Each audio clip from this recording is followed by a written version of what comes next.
دیکھیں آگے بسم اللہ الرحمن الرحیم.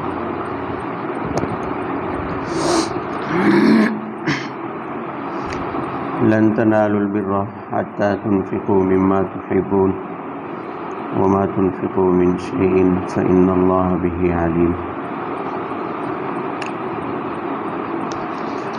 پچھلی آیات کے ساتھ ربط تو یہی ہے کہ شروع سورہ آل عمران سے خطاب جو ہے وہ وفد نجران کو چل رہا ہے. تو یہ آیات بھی بلکہ یہ پورا رکوع یہ بھی وفد نجران سے جو خطاب ہے اسی سے متعلق ہے. اس رکوع کا خلاصہ ذہن میں رکھ لیں پھر مناسب تفصیل کر لیتے ہیں. اس رکوع میں کل جو ہے وہ تقریباً 4 باتیں بیان ہوئی ہیں. سب سے پہلے وفد نجران کو ایک اور طریقے سے ایمان کی عمل کی دعوت دی گئی ہے، اور دوسرے نمبر پر اہل کتاب یعنی یہود و نصارہ کے 2 اعتراضات کے جوابات دیے گئے ہیں.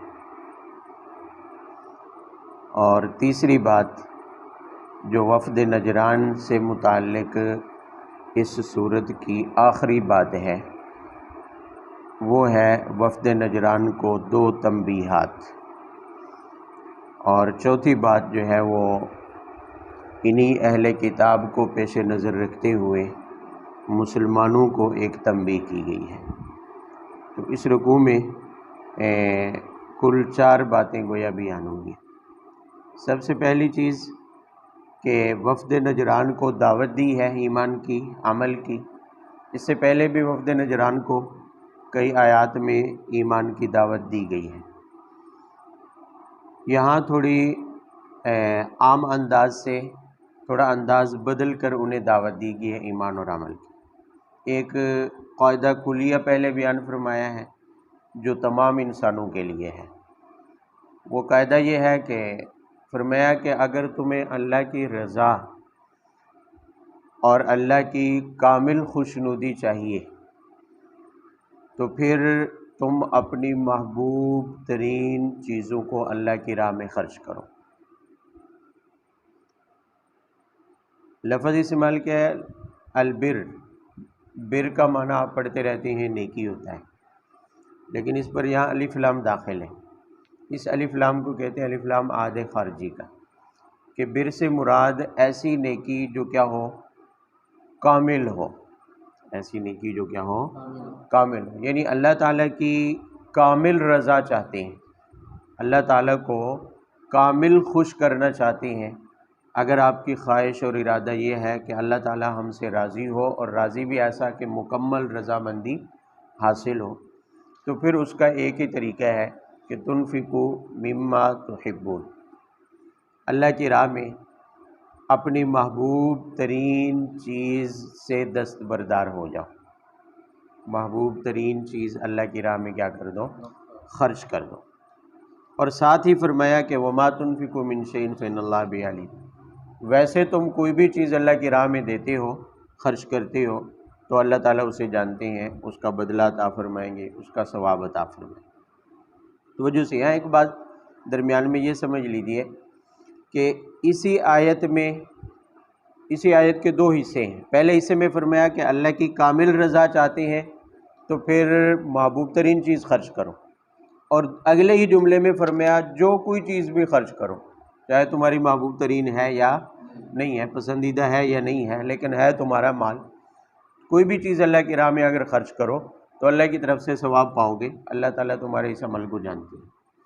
اصل میں خرچ کرنے والے کی نیت اور ارادے کے اعتبار سے انفاق فی سبیل اللہ کی ان دونوں صورتوں میں فرق ہو جاتا ہے.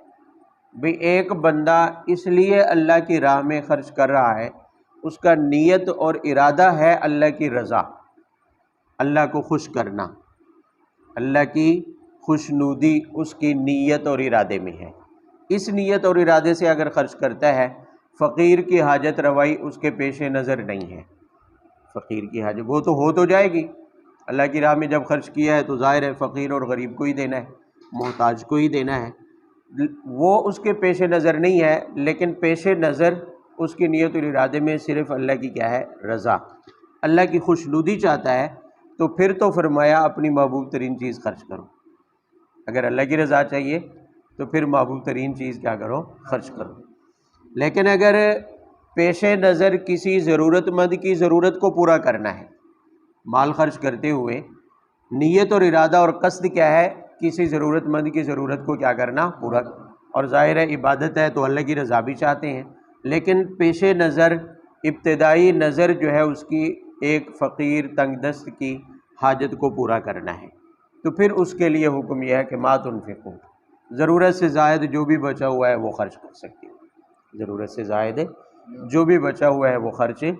لیکن اگر اللہ کی کامل رضا کی نیت سے آپ خرچ کرنا چاہتے ہیں، فقیر کی حاجت روائی مقصود یا اس وقت پیش نظر نہیں ہے، اگرچہ حاصل تو وہ بھی ہو جائے گی، لیکن مقصود آپ کا اصل میں اللہ کی کامل رضا ہے، تو پھر محبوب ترین چیز اللہ کی راہ میں کیا کرنی پڑے گی؟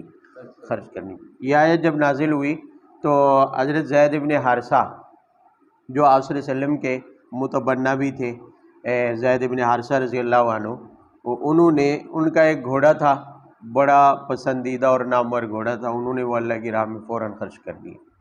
اور حضرت عمر رضی اللہ تعالیٰ عنہ نے جب یہ آیت سنی تو حضرت عمر رضی اللہ عنہ کی خیبر کے اندر زمینیں تھیں، جائیدادیں تھیں، بہت بڑی جائیدادیں، باغات تھے، تو وہ حضرت عمر رضی اللہ تعالیٰ عنہ کی تمام جائیدادوں میں سب سے پسندیدہ ترین جائیدادیں تھیں، فرمایا وہ میں اللہ کی راہ میں خرچ کرتا ہوں، اللہ کی راہ میں دے دی۔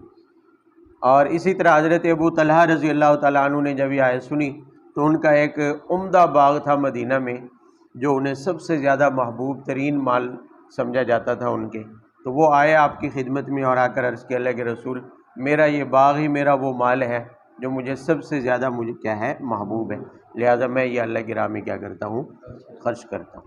اس سے اندازہ لگائیں کہ آیت نازل ہوئی، جو جو سنتا گیا اس نے فوراً اس پر کیا کرنا شروع کر دیا؟ عمل، کیونکہ انہیں ہر وقت اس چیز کا احساس تھا کہ کسی طرح ہمیں کوئی طریقہ ایسا مل جائے کہ اللہ کی کامل رضا حاصل ہو جائے۔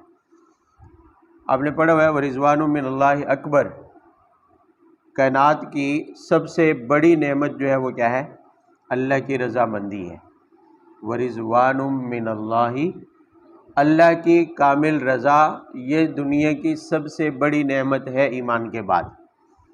ایمان کے بعد، ایمان تو سب سے پہلے ہے، ایمان سے ہی تو اللہ کی رضا حاصل ہوتی ہے، تو فرمایا کامل رضا مندی کا حصول کا جو ہی یہ طریقہ صحابہ کرام کے سامنے آیا تو فوراً انہوں نے اس کے حصول کی کوشش کیا کر دی؟ شروع کر دی۔ تو بہرحال اللہ کی رضا اگر کامل چاہیے تو فرمایا اپنی محبوب ترین چیز اللہ کی راہ میں کیا کر دو؟ خرچ کر۔ پھر یہ بھی ذہن میں رہے، یہاں اللہ کی راہ میں محبوب ترین چیز خرچ کرنے سے مراد صرف مال نہیں ہے، صرف مال نہیں ہے، اس کا مفہوم بھی بہت زیادہ وسیع ہے۔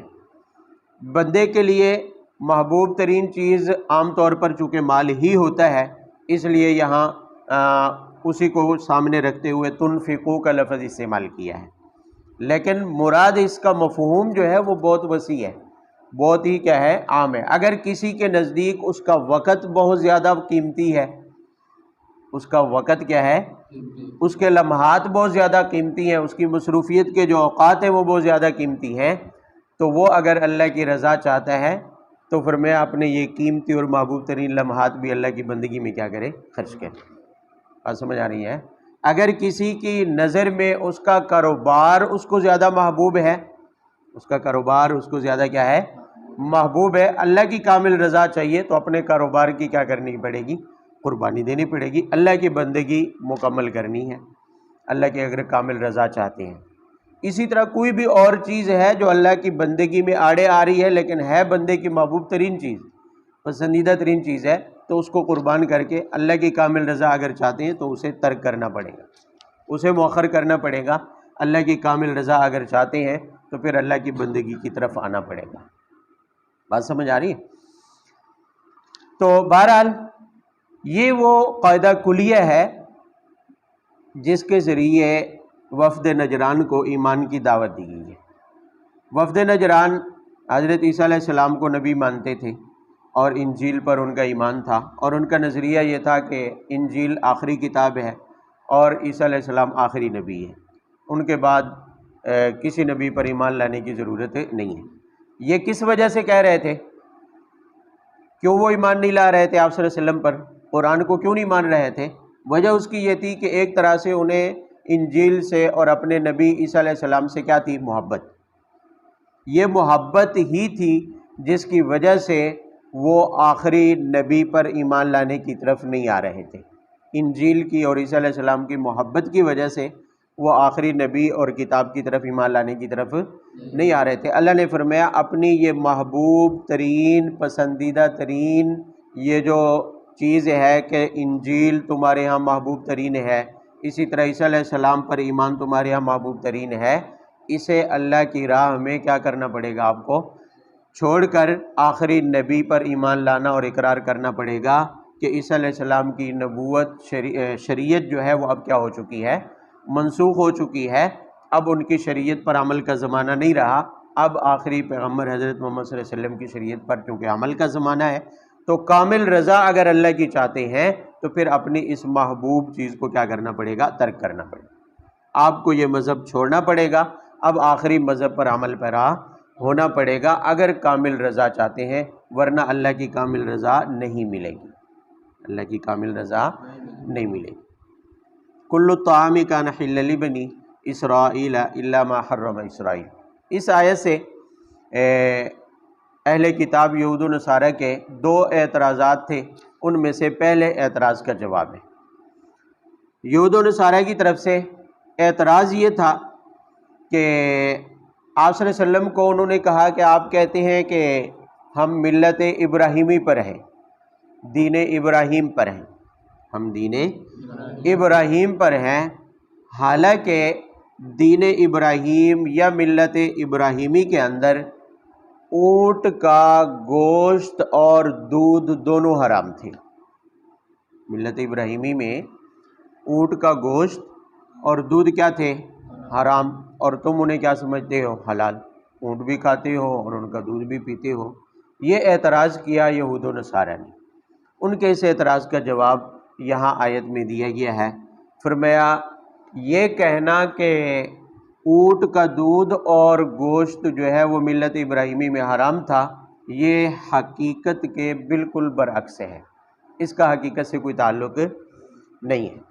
اصل میں ہوا یوں کہ حضرت ابراہیم علیہ السلام کے دوسرے بیٹے جو تھے، پہلے اسماعیل ہیں اور دوسرے بیٹے تھے حضرت اسحاق، ان کے بیٹے تھے حضرت یعقوب علیہ السلام، اللہ کے نبی تھے۔ حضرت یعقوب علیہ السلام کو عرق النساء کی بیماری تھی۔ عرق النساء کہتے ہیں جو ٹانگ میں رگ ہوتی ہے، اس کے اندر درد شروع ہوتا ہے، جو اوپر سے لے کر کلو سے لے کر تقریباً جو ہے وہ ٹخنوں تک پوری ٹانگ درد کرتی ہے۔ تو حضرت یعقوب علیہ السلام نے جب اس درد کی اس کیفیت میں مبتلا ہوئے تو انہوں نے منت مانی کہ یا اللہ اگر میری یہ تکلیف ٹھیک ہو گئی تو میں اونٹ کا گوشت اور دودھ چھوڑ دوں گا، اونٹ کا دودھ اور گوشت کھانا کیا کر دوں گا۔ کہتے ہیں کہ اونٹ کا دودھ اور گوشت جو ہے اس بیماری یا اس تکلیف میں اضافے کا باعث بنتا ہے، اسی وجہ سے انہوں نے اس کو ترک کرنے کی منت مان لی۔ ان کی شریعت میں اس طرح کی منت ماننا کیا تھا؟ جیسا ہماری شریعت میں حلال چیز کے ترک کرنے کی منت نظر جائز نہیں ہے، کیونکہ یہ گناہ ہے، ہماری شریعت میں جائز نہیں ہے اس لیے گناہ ہے، اور ایسی نظر جو ہے وہ مانے بھی کوئی تو اس نظر کو پورا کرنا لازم نہیں ہوتا، لیکن ان کی شریعت میں یہ جائز تھا۔ تو انہوں نے اپنی اس منت اور نظر کو پورا کرنے کے لیے ہمیشہ ہمیشہ کے لیے اونٹ کا گوشت کھانا چھوڑ دیا اور دودھ پینا بھی کیا کر دیا؟ چھوڑ دیا۔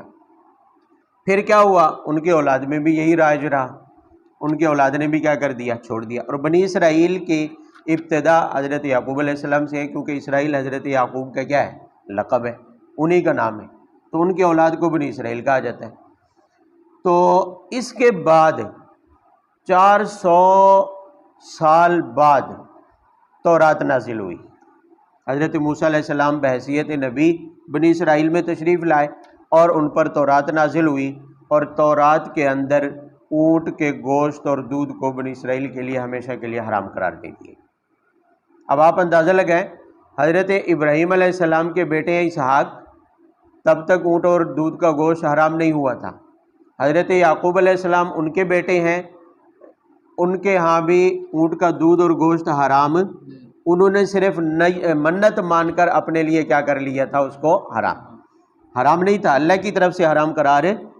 پھر اس کے بعد 400 سال بعد تورات نازل ہوئی، حضرت موسیٰ علیہ السلام نبی بنے، تب تورات میں بنی اسرائیل کے لیے اونٹ کے گوشت اور دودھ کو حرام قرار دے دیا گیا، کیونکہ ان کی صدیوں سے یہ قومی عادت بن چکی تھی اونٹ کے گوشت کو چھوڑنے کی اور دودھ کو چھوڑنے کی، تو ان کی اس قومی عادت کا لحاظ رکھتے ہوئے تورات میں اونٹ کا گوشت اور دودھ بنی اسرائیل پر حرام قرار دے دیے۔ اب آپ اسے اندازہ لگائیں کہ حضرت ابراہیم علیہ السلام کہاں اور حضرت یعقوب علیہ السلام کی منت کہاں، اور پھر 400 سال بعد تورات میں اونٹ کے گوشت اور دودھ کی حرمت کا آنا بنی اسرائیل کے لیے، اس کا ابراہیم علیہ السلام سے کوئی تعلق ہے؟ ان کا اعتراض تو یہ تھا نا کہ آپ ملت ابراہیمی پر ہونے کا دعویٰ کر رہے ہیں، حالانکہ ملت ابراہیمی میں اونٹ کا گوشت حرام تھا اور دودھ بھی کیا تھا، حرام تھا، حالانکہ اونٹ کا گوشت اور دودھ حرام ہوا ہے تورات میں، اور تورات تو یعقوب علیہ السلام کی بھی 400 سال بعد نازل ہوئی ہے، حضرت موسیٰ علیہ السلام پر نازل ہوئی ہے۔ تو ابراہیم علیہ السلام کی ملت، ابراہیم علیہ السلام کے زمانے میں ان کے دین میں اونٹ کا گوشت اور دودھ حرام نہیں تھا، لہٰذا اسی کا یہاں جواب دیا گیا۔ اللہ نے فرمایا کل الطعام کان حلا لبنی اسرائیل، بنی اسرائیل کے لیے ساری چیزوں کا کھانا حلال تھا، کچھ بھی حرام نہیں تھا، کچھ بھی حرام۔ ہاں، یعقوب علیہ السلام نے جو اپنے اوپر اونٹ کا گوشت اور دودھ منت کے ذریعے حرام کر لیا تھا، وہ بھی 400 سال بعد تورات میں اس کی حرمت نازل ہوئی ہے۔ تو یہ دعویٰ کرنا کہ ابراہیم علیہ السلام کے ملت میں اونٹ کا گوشت اور دودھ کیا ہے، حرام ہے، فرمایا فمن افترى علی اللہ الکذب من بعد ذلک فاولئک هم الظالمون، یہ تو اللہ کے اوپر کیا ہے، بہتان ہے، جھوٹ ہے، اور جو ایسا کرے گا وہ ظالم کہلائے گا، وہ اپنی سزا پائے گا۔ بلکہ اس سے پہلے فرمایا کہ قل فأتوا بالتوراۃ فاتلوها، فرمایا کہ ان یہود سے کہو کہ تورات لے آئیں اور اس کو پڑھیں، دیکھیں اس میں کہ کہاں لکھا ہے کہ ابراہیم علیہ السلام کی ملت میں جو ہے اونٹ کا گوشت اور دودھ کیا تھا، حرام تھا، اس کا ابراہیم علیہ السلام کی ملت سے کوئی تعلق نہیں ہے۔ قل صدق اللہ فاتبعوا ملت ابراہیم، فرمایا انہیں بتا دو کہ سچ وہ ہے جو اللہ نے فرما دیا ہے کہ ابراہیم علیہ السلام کی ملت میں یہ چیزیں حرام نہیں تھی، لہٰذا تم جو بول رہے ہو وہ کیا ہے، جھوٹ ہے، لہٰذا ملت ابراہیمی پر ہم ہیں، تمہیں بھی دعوت دیتے ہیں فاتبعوا ملت ابراہیم، ملت ابراہیمی پر تم بھی کیا ہے، کاربند ہو جاؤ، ملت ابراہیمی کی پیروی کر لو۔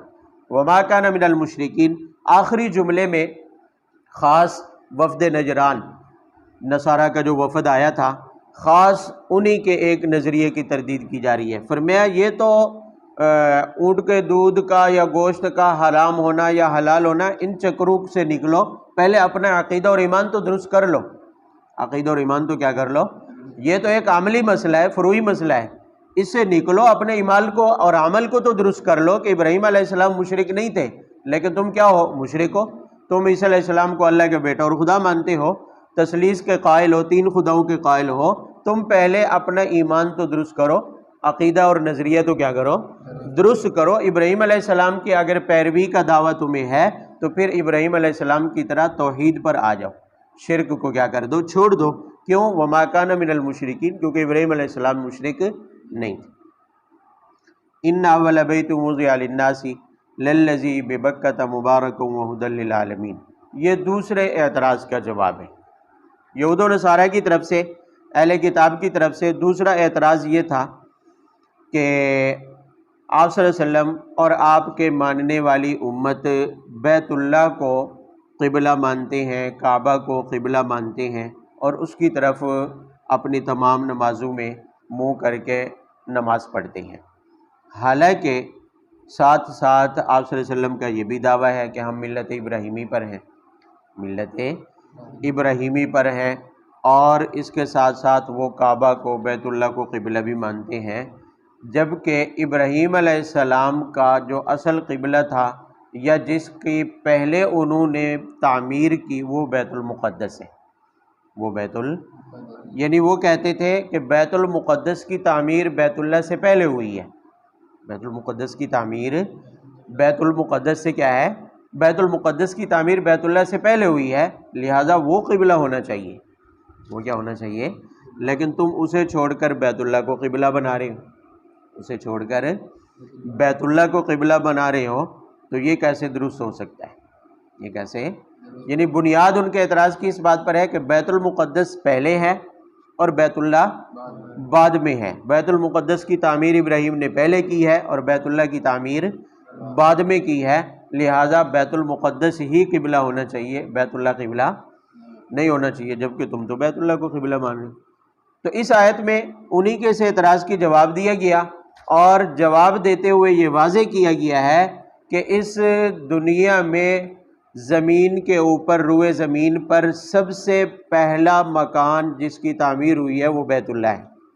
بیت المقدس بعد میں تعمیر ہوا ہے، بیت المقدس بعد میں تعمیر ہوا ہے۔ بھئی حضرت ابراہیم علیہ السلام کی جائے پیدائش عراق ہے، وہاں سے وہ ہجرت کی اللہ کے حکم سے اور شام میں آ کر آباد ہوئے، اور پھر شام سے اپنے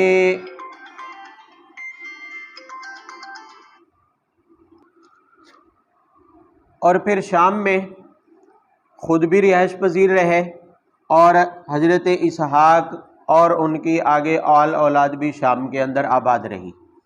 پھر حضرت ابراہیم علیہ السلام اللہ کے حکم سے اپنے بیٹے اسماعیل اور ان کی والدہ کو حجاز میں، جہاں اب بیت اللہ ہے، وہاں پر چھوڑ کر آئے، اور اسماعیل علیہ السلام وہاں پر جا کر آباد ہوئے۔ تو بنو اسماعیل حجاز میں آباد ہوئے، اور حضرت ابراہیم خود بھی اور ان کے بیٹے اسحاق اور ان کی اولاد بھی شام کے اندر آباد ہوئے۔ تو ابراہیم علیہ السلام نے اللہ رب العزت کے حکم سے بیت اللہ کی تعمیر پہلے کی، پھر 40 سال بعد بیت المقدس کی بنیاد رکھی۔ 40 سال بعد بیت المقدس کی کیا رکھی ہے؟ بنیاد۔ اور ابراہیم علیہ السلام نے صرف بنیاد رکھی ہے، اس کی تعمیر مکمل کی حضرت سلیمان علیہ السلام نے۔ بیت المقدس جسے مسجد اقصیٰ کہتے ہیں، جو اس وقت فلسطین کے اندر ہے، پرانے زمانے کا شام، یہ فلسطین اور اردن کا علاقہ، یہ بھی شام ہی کہلاتا تھا۔ تو بیت المقدس کی بنیاد بیت اللہ کی تعمیر سے فارغ ہونے کے 40 سال بعد ابراہیم علیہ السلام نے رکھی ہے، اور اس کی تکمیل جو ہے وہ حضرت سلیمان علیہ السلام نے کی ہے، ان کے زمانے میں اس کی تکمیل ہوئی ہے تعمیر کی۔ تو یوں دیکھیں، اگر بیت المقدس کی نسبت سے بھی دیکھیں تو بیت اللہ کی تعمیر 40 سال پہلے ہوئی ہے، تو پہلا قبلہ کون بنتا ہے؟ بیت اللہ، جس کی تعمیر پہلے ہوئی ہے۔ بیت المقدس کی نسبت بھی دیکھیں تو بیت المقدس سے بھی 40 سال پہلے تعمیر ہوئی ہے بیت اللہ کی۔ تو لہٰذا اگر فضیلت کا باعث صرف یہ بات ہے کہ ان دونوں میں سے جو پہلے تعمیر ہوا ہے اسی کی قبلہ ماننا چاہیے، تو پھر بھی بیت اللہ ہی قبلہ بنتا ہے، کیونکہ بیت المقدس سے اس کی تعمیر 40 سال پہلے ہوئی ہے۔ اور حقیقت میں یہ ہے کہ کائنات کے اوپر، اس زمین پر سب سے پہلی عمارت جو دنیا میں تعمیر ہوئی ہے وہ بھی بیت اللہ کی ہے۔ بیت المقدس سے پہلے تو ہے ہی، بلکہ اس روئے زمین کے اوپر بننے والی عمارتوں میں سب سے پہلی عمارت کون سی ہے؟ بیت اللہ کی۔ سب سے پہلے روایات میں آتا ہے کہ یہ ساری زمین کے اوپر پانی تھا، خشکی نہیں تھی، زمین نہیں تھی، پانی ہی پانی تھا۔ پھر اللہ کے حکم سے جب اللہ نے زمین کو پیدا کرنے کا ارادہ فرمایا تو سب سے پہلے جو خشکی کا ٹکڑا، زمین کا جو ٹکڑا پانی کے اوپر نمودار ہوا ہے، وہ وہی جگہ ہے جہاں پر اب بیت اللہ موجود ہے، جہاں پر اب بیت اللہ کیا ہے؟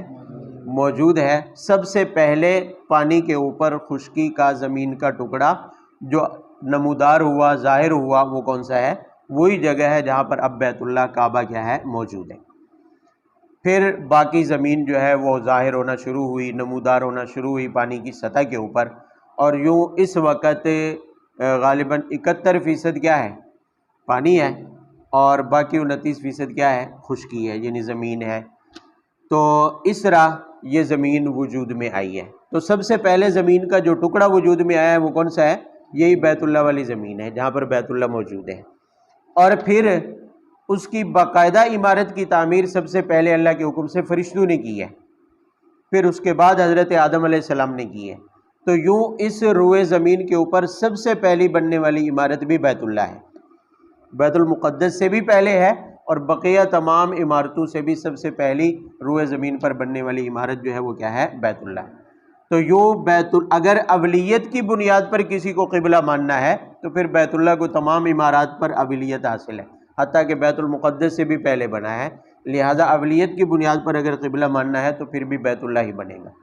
تو ان کا جو اعتراض تھا کہ پہلے بیت المقدس بنا بعد میں بیت اللہ بنا ہے، وہ ان کے اس اعتراض کی بھی حقیقت یہاں کھول دی گئی ہے کہ وہ صرف ان کی طرف سے اعتراض برائے اعتراض تھا، تنقید برائے تنقید تھی، حقیقت کا اس سے کوئی تعلق نہیں تھا۔ البتہ یہاں ساتھ ہی بیت اللہ کی کچھ خاص فضیلتیں مزید بھی بیان کر دی گئی۔ پہلی فضیلت تو یہی ہے کہ اول بیت وضع للناس، کہ لوگوں کے لیے بنایا جانے والا پہلا گھر، اللہ تعالیٰ کا مکان پہلا جو ہے وہ مکہ کے اندر جو بنایا گیا وہ یہی بیت اللہ ہے۔ فرمایا کہ یہ بابرکت بھی ہے،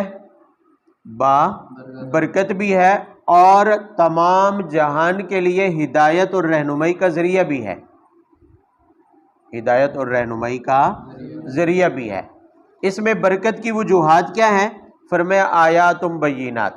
پہلی وجہ برکت یا وجہ فضیلت اس کی یہ ہے کہ اس کے اندر اللہ تعالیٰ کی طرف سے بابرکت نشانیاں موجود ہیں۔ پہلی نشانی مقام ابراہیم ہے، مقام وہ پتھر جو بیت اللہ کی تعمیر کے وقت جس کے اوپر کھڑے ہو کر حضرت ابراہیم علیہ السلام نے اس کی دیواروں کو بلند کیا، اس کی دیواروں کی تعمیر کی ہے، بیت اللہ کی تعمیر کی ہے، اور اس پتھر سے حضرت ابراہیم علیہ السلام نے لفٹ کا کام لیا۔ جب دیواریں بلند ہوتی گئی تو یہ پتھر بھی آہستہ آہستہ کیا ہوتا گیا؟ بلند ہوتا گیا۔ یعنی جو کام ہمارے جدید دور میں لفٹ سے لیا جاتا ہے وہ ابراہیم علیہ السلام کا معجزہ تھا کہ اللہ تعالیٰ نے اس پتھر میں ہی وہی لفٹ کی صلاحیت رکھ دی۔ جو بنیادیں عمارت کی بلند ہوتی گئی تو یہ پتھر بھی کیا ہوتا گیا؟ بلند ہوتا گیا۔ اس کے اوپر کھڑے ہو کر حضرت ابراہیم علیہ السلام نے بیت اللہ کی تعمیر کی، اور یہ آج بھی بیت اللہ کے اندر وہاں پر مسجد حرام کے اندر یہ پتھر وہاں کیا ہے؟ موجود ہے، اور مقام ابراہیم کے نام سے موجود ہے، اور اس کے پیچھے 2 رکعت نوافل طواف کی ادا کرنا واجب ہے، وہاں پر پڑھی جاتی ہیں، اسے مقام ابراہیم کہتے ہیں۔ تو یہ وہ نشانی ہے جو بیت اللہ کے لیے باعث برکت ہے، باعث فضیلت ہے۔ اسی طرح فرمایا کہ دوسری وجہ فضیلت یا برکت کی دوسری وجہ جو بیت اللہ کی ہے وہ یہ ہے کہ من دخلہ کان آمنا۔ بیت اللہ ایسی جگہ ہے کہ اس کے اندر کوئی بھی داخل ہو جائے تو اسے امن مل جاتا ہے، اسے کیا مل جاتا ہے؟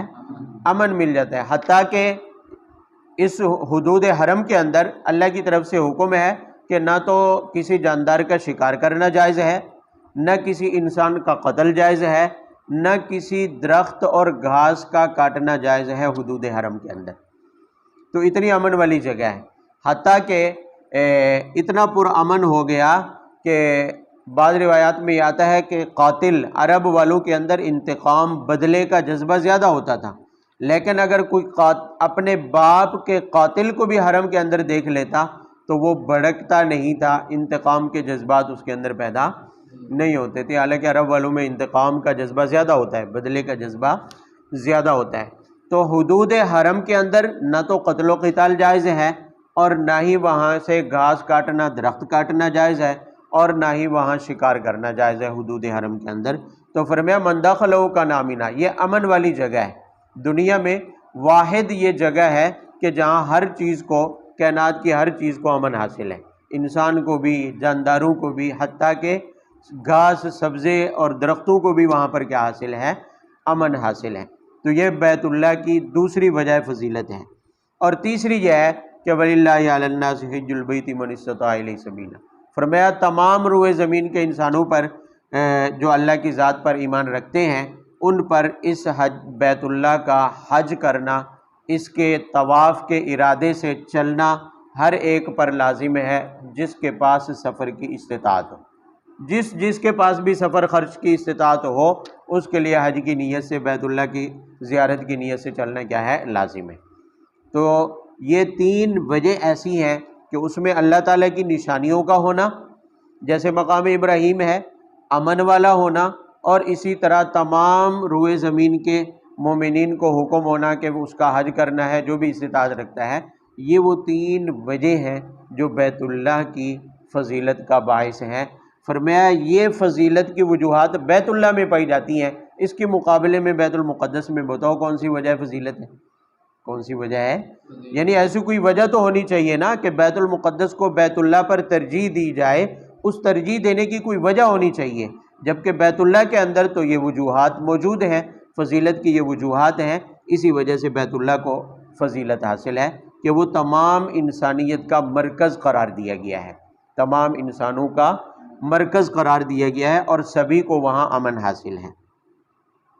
وَمَنْ كَفَرَ فَإِنَّ اللَّهَ غَنِيٌّ عَنِ الْعَالَمِينَ، ہاں البتہ فرمایا کہ حقیقت تو واضح ہو گئی کہ بیت اللہ ہی بیت المقدس کے مقابلے میں پہلے تعمیر ہوا، اور فضیلت کی وجوہات بھی بیت اللہ میں پائی جاتی ہیں، باعث برکت بھی وہی ہے، بیت المقدس کے مقابلے میں ہر اعتبار سے بیت اللہ کو ترجیح حاصل ہے، اور قبلہ بھی وہی مناسب ہے کہ ساری دنیا کا قبلہ اسی کو قرار دیا جائے، مرکز قرار دیا جائے۔ لیکن اس کے باوجود بھی اگر یہود و نصارہ اپنی ضد پر اڑے رہیں اور یہی اصرار کرتے رہیں کہ جی بیت المقدس ہی قبلہ ہونا چاہیے، تو فرمایا فإن اللہ غنی عن العالمین، اللہ رب العزت کو ان لوگوں کی کوئی پرواہ نہیں ہے۔ اللہ نے تو جس کو مرکز قرار دینا تھا، قبلہ قرار دینا تھا، وہ تو قرار دے دیا ہے، باقی اگر یہ اس کے باوجود نہیں مانتے، ضد پر اڑے رہیں گے، تو پھر اللہ رب العزت کو ان کی کوئی پرواہ نہیں ہے۔ ساری دنیا بھی اگر انکار کر دے تو اللہ رب العزت کی بڑائی میں اور کبریائی میں اس سے کوئی فرق نہیں پڑتا ہے۔